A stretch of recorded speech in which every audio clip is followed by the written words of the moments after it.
Selamat datang kembali di Confucius ID. Sekarang saya akan melanjutkan manhwa kesukaan kalian, SSS Suicide Hunter. Debu membuat langit menjadi merah, sama seperti seseorang membuat sekelilingnya menjadi merah ketika mereka menumpahkan darah. Fakta-fakta yang tidak berhubungan ini membuat King of Death tidak nyaman. King of Death berjalan ke depan, dan pikiran gelisah itu menyeretnya ke belakang seperti bayangan. Di kejauhan, para pelayan sedang berdebat dengan heretik Inquisitor. Nyonya Lili Perak yang berjalan bersama King of Death. Penjaga gerbang tidak lain adalah dia.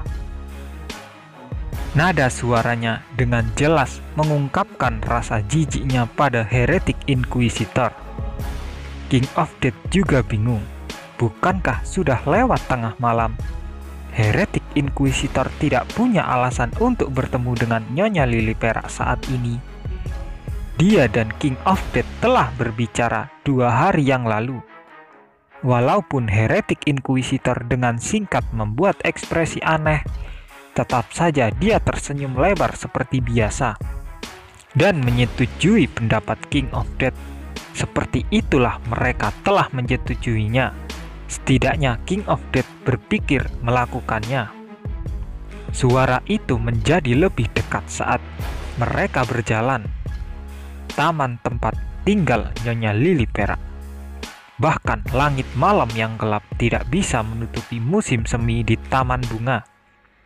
Kepala magnolia putih dewasa terkulai, terbebani oleh beban musim. Bulan berwarna merah, dan sinar bulan yang memantulkan kelopak magnolia berwarna kemerahan. Dengan demikian, magnolia putih di taman tampak seperti bunga magnolia merah muda yang sedang mekar penuh. Kelopak magnolia jatuh. Heretik Inquisitor mendorong penjaga gerbang. Para penjaga ragu-ragu karena mereka tidak bisa sembarangan melukai putri seorang baron. Heretik Inquisitor mengambil waktu sejenak untuk mengangkat roknya dan melangkah ke taman. Kelopak bunga magnolia merah muda yang jatuh sebelumnya diinjak-injak di bawah sepatu heretik Inquisitor. King of Death punya perasaan buruk segera setelah dia melihat heretik Inquisitor. Rambut pirang terang bulan heretik Inquisitor lebih panjang dari hari sebelumnya. Bukan hanya rambutnya, wajah, penampilan, meskipun jejak heretik Inquisitor tetap ada. Penampilannya entah bagaimana tidak dikenal.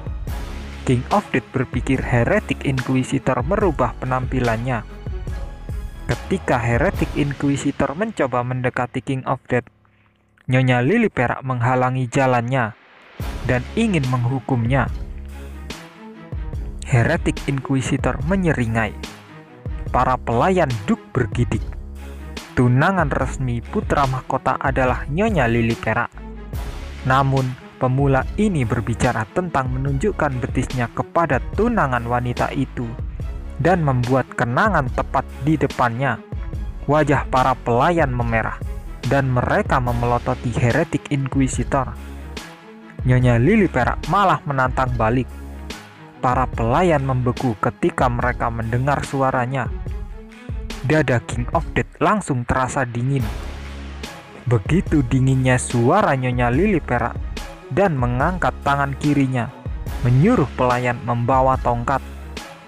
Para pelayan gemetar dan mencoba menenangkan Nyonya Lili Perak, tapi malah membuat marah Nyonya Lili Perak. Tidak ada yang bisa menyuarakan protes mereka. Tangan kiri King of Death kosong. Suara Nyonya Lili Perak semakin mengalir. Sepatu pelayannya sibuk bergerak di jalan tempat bunga magnolia merah muda jatuh untuk mengambil tongkat dari gedung. Mereka menundukkan kepala seolah-olah takut menunjukkan wajah mereka di bawah sinar bulan. Hanya 2 orang, Nyonya Lili Perak dan heretik Inquisitor, yang menegakkan kepala mereka. Akhirnya, King of Death tidak punya pilihan selain lebih dekat dengan heretik Inquisitor dan menanyakan maksudnya. Heretic Inquisitor tersenyum pada King of Death dan menjawab kalau dia ingin King of Death kembali. Dia menekankan tangannya ke pipinya. King of Death tidak mengerti apa yang dia bicarakan tadi. Senyum Heretic Inquisitor cerah seperti biasa dan bilang tidak ingin menyerahkan King of Death untuk Nyonya Lily perak. King of Death melangkah lebih dekat ke Heretic Inquisitor sehingga orang lain di sekitarnya tidak mendengar kata-kata mereka. Untungnya, tidak ada yang menghentikan. King of Death menelan ludah dan berbisik. Bibirnya kering, lidahnya tidak bisa bergerak. Apakah selalu sulit mengartikulasikan kata satu persatu untuk merangkai kalimat? Perlahan, King of Death membuka mulutnya untuk menanyakan kata sandi. Tapi Heretic Inquisitor bukan menjawab, tapi malah bertanya kenapa dia bertanya seperti itu. King of Death lalu bertanya dengan serius seberapa banyak tingkat penghayatan karakternya.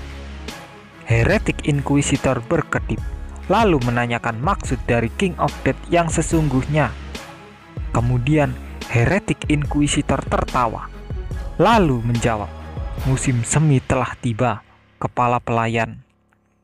Tapi dibantah King of Death dengan bukankah ini musim yang indah?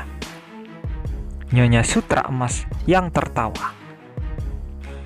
Para pelayan yang telah berpencar ke gedung kembali dengan kepala tertunduk, mereka mempersembahkan tongkat kepada Nyonya Lily perak. Itu tipis. King of Death menduga bahwa mereka pasti sedang berjuang untuk menemukan tongkat yang paling ramping di mansion. Apakah itu cara mereka merawat tuannya? Namun, Nyonya Lily perak ingin yang lebih besar.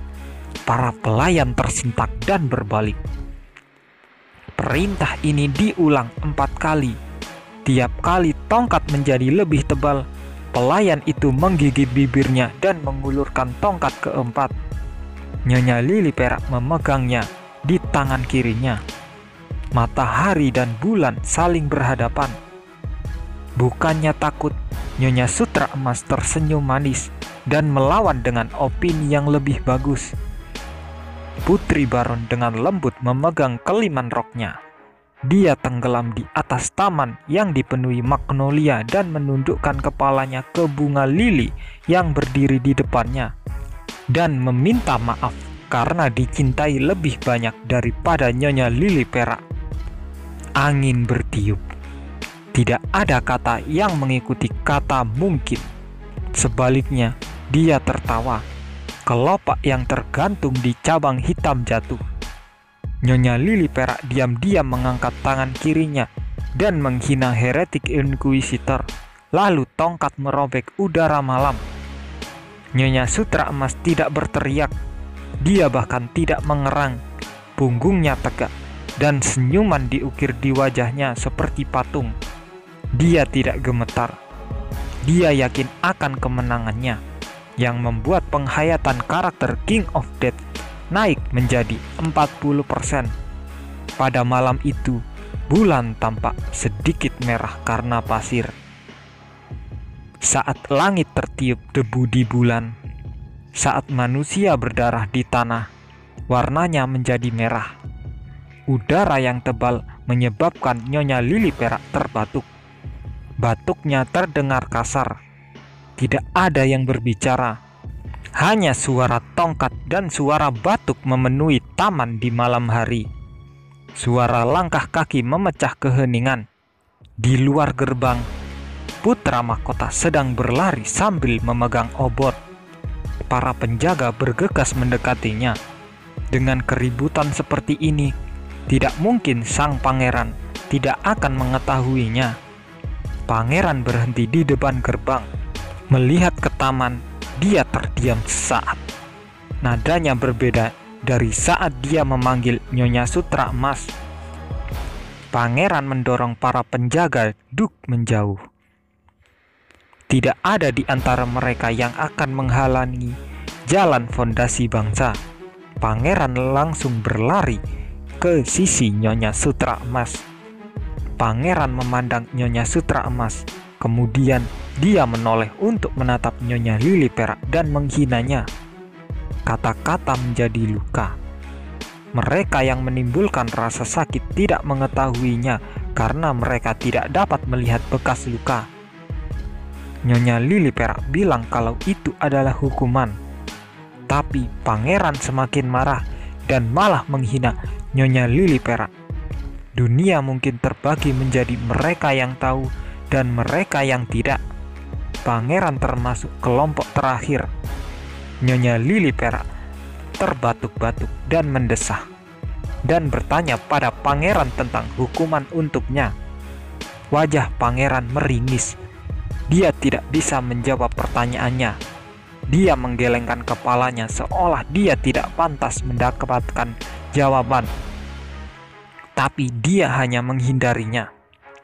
Pangeran tidak punya nyali untuk bertanggung jawab atas Nyonya Lili Perak atau keterampilan untuk menghadapinya, dan pergi bersama. Pangeran memeluk Nyonya Sutra Emas. Dalam pelukan pangeran, Nyonya Sutra Emas menatap King of Death dan memanggilnya. King of Death tidak menjawab. Saat King of Death melihat orang itu, King of Death bergumam dalam pikirannya seolah-olah sedang berdoa untuk melihat jendela karakternya. Muncul tampilan di depan mata King of Death. Nama Sylvia Eva Neil. Kesukaan 90.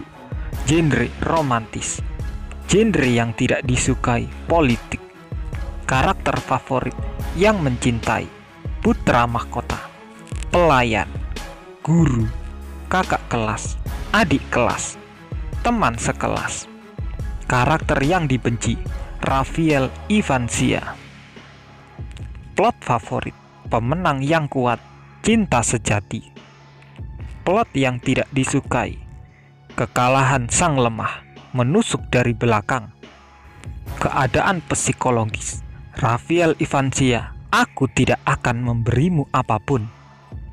Nama Heretic Inquisitor tidak ada di sana. Kata dongeng di bawah genre favorit atau manusia di bawah favorit. Kategori karakter tersebut tidak ada lagi. Heretic Inquisitor ditelan oleh peran Nyonya Sutra Emas. Dengan itu, King of Death bisa memprediksi akhir dari jalur ini.